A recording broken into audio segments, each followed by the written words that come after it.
Sebelum aku pergi sembang lebih lanjut tentang ikan ni boleh hidup selepas kena air garam semua ni kan, tolong faham yang ini ialah teori aku. So bila kita katakan teori, ianya boleh diuji, sama ada ianya boleh jadi betul dan sama ada ianya boleh jadi salah. So ini teori aku. Bear in mind tentang tu dulu. Okay, settle lah. Pertama sekali, kalau aku tengok ikan tu ialah ikan air tawar. Dia macam keluarga sepat ataupun puyuh ataupun talapia. Nombor dua, korang perasan tak yang waktu dia bawa keluar daripada plastik tu, ikan tu macam masih basah lagi. Jadi aku punya anggapan ialah kemungkinan ikan yang mak dia beli dari pasar tu ialah ikan yang baru ditangkap, ikan yang baru kena jala ke, ataupun ikan yang baru diambil daripada sangkai ikan, bawa naik dan terus ke pasar dijual. So ikan tu tak ada tempoh masa yang lama lah. Maksudnya ikan tu tak kena dibekukan. Itu daripada anggapan aku. Nombor tiga, bila dia ambil daripada plastik tu, dia letakkan dalam satu bekas dan dia letakkan macam garam, bawang, cili dan dia masukkan ke dalam air. Ikan tu kemudian hidup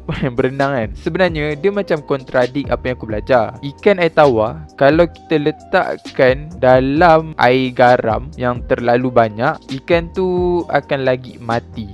Okey, macam itulah pelik sebab kenapa ikan tu boleh hidup kan? Kita berbalik kepada osmosis. Pada ikan air tawar, apabila ikan air tawar dimasukkan dalam larutan garam yang agak tinggi, air yang dalam badan ikan air tawar akan keluar ke persekitaran air masin. Benda ni aku dah explain lebih lanjut dekat ML Studios. Korang boleh check video dekat ML Studios tu tentang ikan air tawar dan ikan air masin, dia pasal osmosis. Aku takkan explain lebih lanjut dekat sini. Tetapi aku belajar juga dalam fish parasitology, untuk tingkatkan immune system dan melawan parasite, kita memang ada letakkan sedikit garam dalam air aquarium ataupun dalam treatment kepada ikan yang kena parasite ni, supaya garam dalam air tu boleh mematikan ataupun melemahkan parasite dekat kawasan badan ikan. Pada masa sama, aku ada baca satu artikel daripada doktor veterina ni. Dia mengatakan yang garam memang boleh improve function gill tau.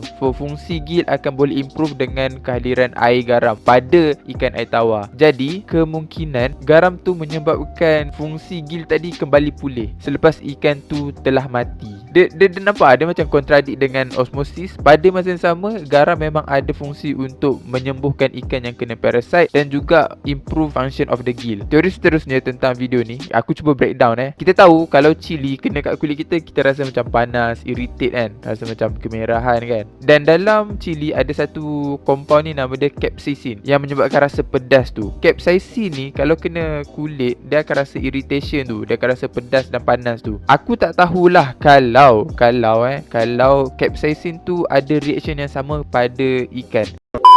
Hai, aku Aika daripada masa hadapan, daripada future. Waktu aku tengah edit video ni, aku baru jumpa research paper kajian yang mengatakan capsaicin memang ada efek terhadap ikan. Jadi explanation yang korang akan dengar selepas ni, anggaplah satu anggapan aku waktu aku sedang jahil, waktu aku tak tahu lagi yang capsaicin tu memang ada efek terhadap ikan. Ya, kita sambung balik kepada video. Kalaulah betul capsaicin ataupun rasa pedas yang kita rasa kat dalam lidah disebabkan oleh capsaicin tu boleh ada efek kepada ikan, kemungkinan ikan punya otot dia rasa macam kepedasan tau. So bila rasa pedas, kita punya metabolism akan meningkat. Kan kita makan benda pedas kan, kita akan rasa berpeluh kan, kita rasa macam tak senang duduk kan. Jadi kemungkinan capsaicin boleh rasa pedas kepada ikan, which is aku tak tahu betul ataupun tak. Dan juga capsaicin tu meningkatkan metabolisme ikan. Metabolisme kita akan ukur melalui beberapa cara. Contohnya ialah kelajuan ataupun kecepatan opiculum ataupun insang tu bergerak. So semakin laju benda tu bergerak, semakin meningkat metabolisme. Nombor 2 ialah degupan jantung. Semakin laju degupan jantung, semakin meningkat metabolisme ikan. Samalah juga macam kita, semakin laju degupan jantung, metabolisme kita meningkat. Jadi kemungkinan capsaicin ni ada efek kepada ikan, yang mana ikan boleh rasa pedas dan boleh meningkatkan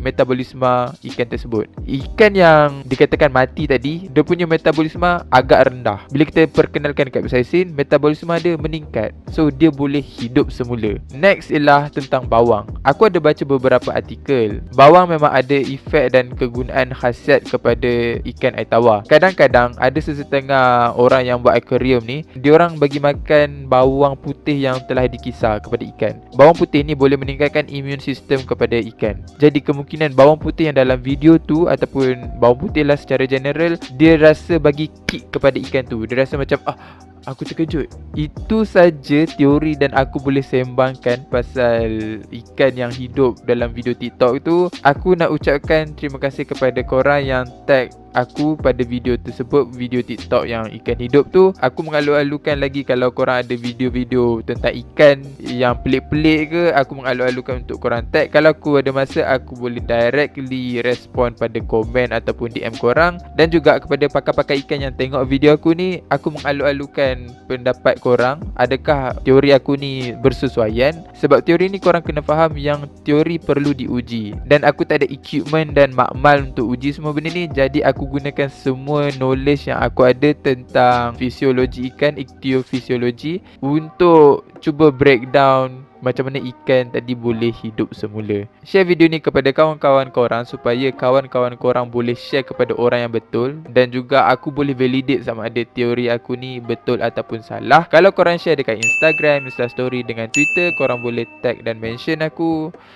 Dan ya, kita dah cover pasal ikan boleh hidup selepas kena air masin.